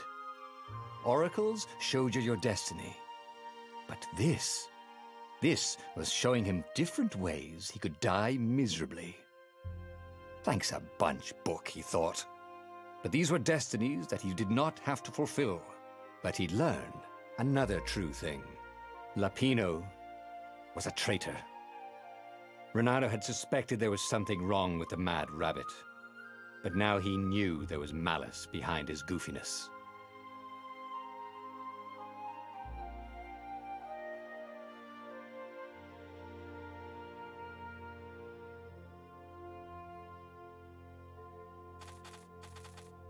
But that meant there must be a destiny where he survived and won, right? Otherwise, what was the point? And with that, the book's pages fluttered back once more to the beginning, and the clouds parted over the Isles of Boreas. It was time to choose. The rebellion was in trouble. Ravens were scouting for the secret rebel base. They needed a game changer. Pieces of the Sky Ripper had surfaced. Renato knew that using it could go catastrophically wrong, but he was sure he could figure out how to use it safely. Also, a temple had risen out of empty desert, as tempting as it was to explore ancient mysteries. There was a war going on, and also, his old friend Lapino needed rescuing. Of course, Renato had a pretty strong suspicion that Lapino had betrayed the rebellion. But could Renato really leave an old friend to the Ravens? Every child knew about the Sky Ripper. The Transcendent Emperor had buried its pieces deep. And then, this Emperor's horrific sacrifices had brought it back to the surface. Renato wasn't exactly sure how to use the legendary weapon. But surely, there must be some way to do it without provoking another catastrophe. Had he, somehow, summoned the long-lost components of the legendary weapon out of the deep places of the Earth? It was more than Renato could fathom. But if he could find a legendary weapon, he would use it.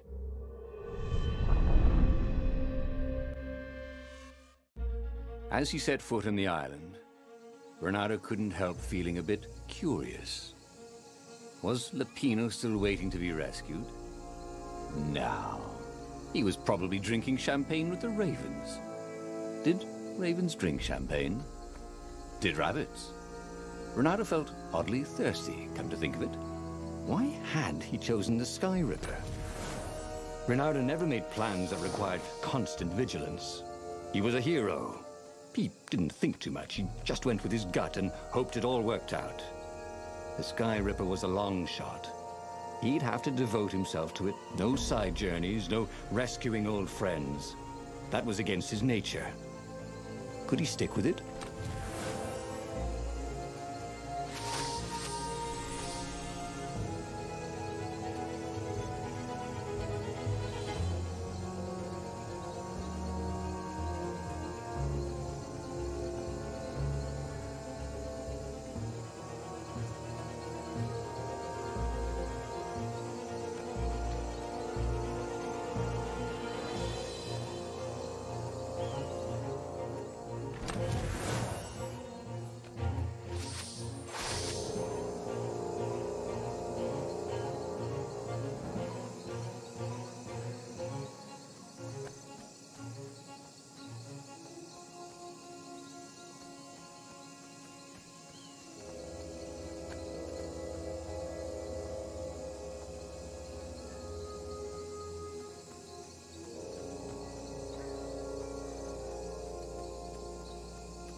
"Say goodnight, Gracie," said Renato, wondering who Gracie was.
been his mistake before, trusting his old friend Lapino, who'd been through so many battles with him and shared so many heartaches, who he'd rescued so many times. What was up with that guy anyway?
Smelled burnt fur.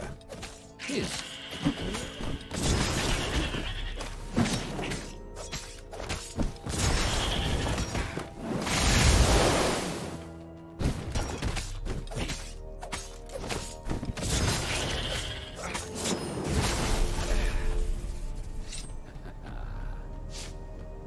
Ah, a puzzle.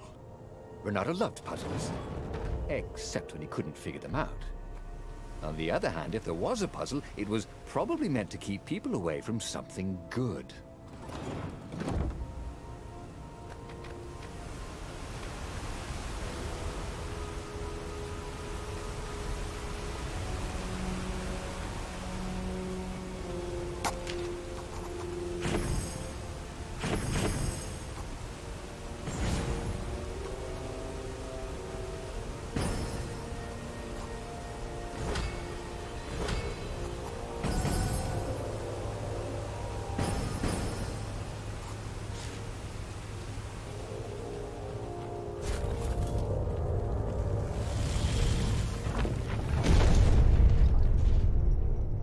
There it was. Skyripper's armature. The stuff that dreams are made of. Engineers' dreams, anyway. The device was intricate. No one alive had the skill to make a thing like it. How was it part of a weapon at all? He'd have to ask a scientist. But first, he'd get the second piece. Skyripper had a heart. A core that had come to rest on the next island. Well, there was another island he could reach. Zenobia had just invaded it with her father's Raven battalions. She must be encamped there still. But fighting Zenobia now, that made no sense at all. He'd already sacrificed one friend to get this armature, was it? He didn't need to hurry to face her. She would find him.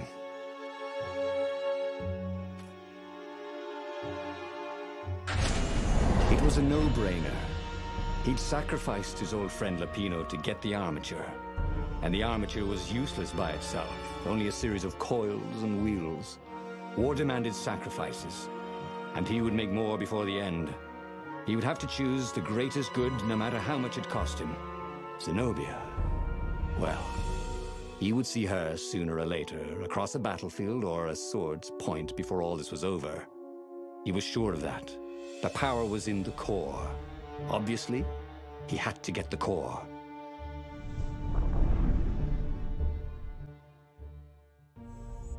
He looked up at the old trees around him. They were so big and so old.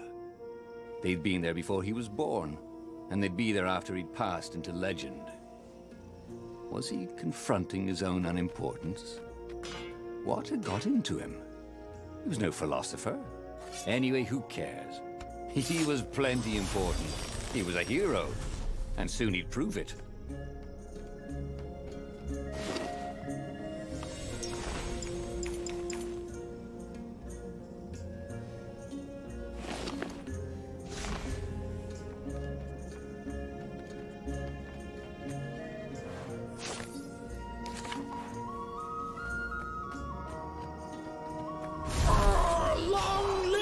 Emperor! Caught the ravens.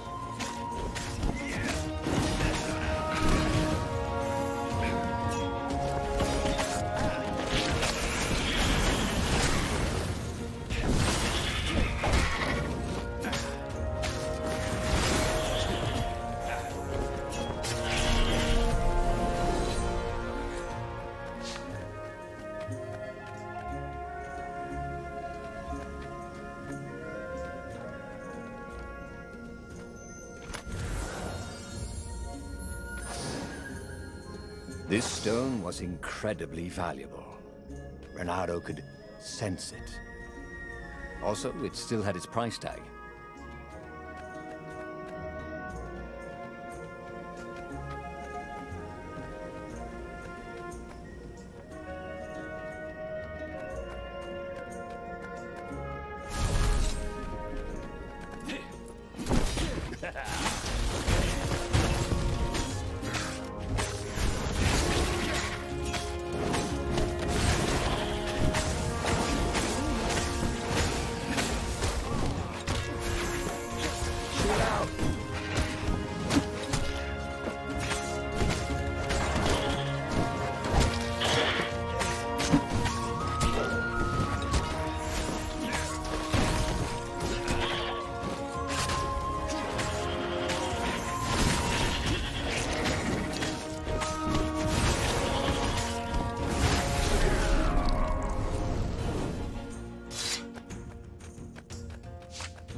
He'd once met a pirate captain. He used hooks to get around his ship. Oh, what was his name again?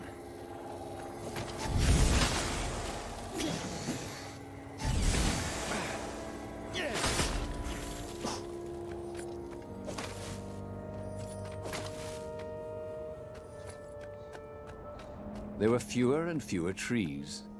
There were only these huge crystalline growths. Had those been here before?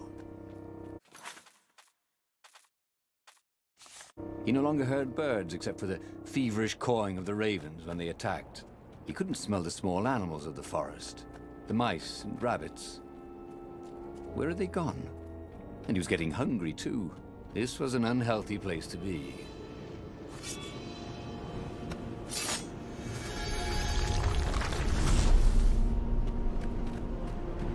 Of course there was a puzzle. You couldn't expect the Transcendent Emperor to bury a god's eye in a leather sack where anyone could pick it up.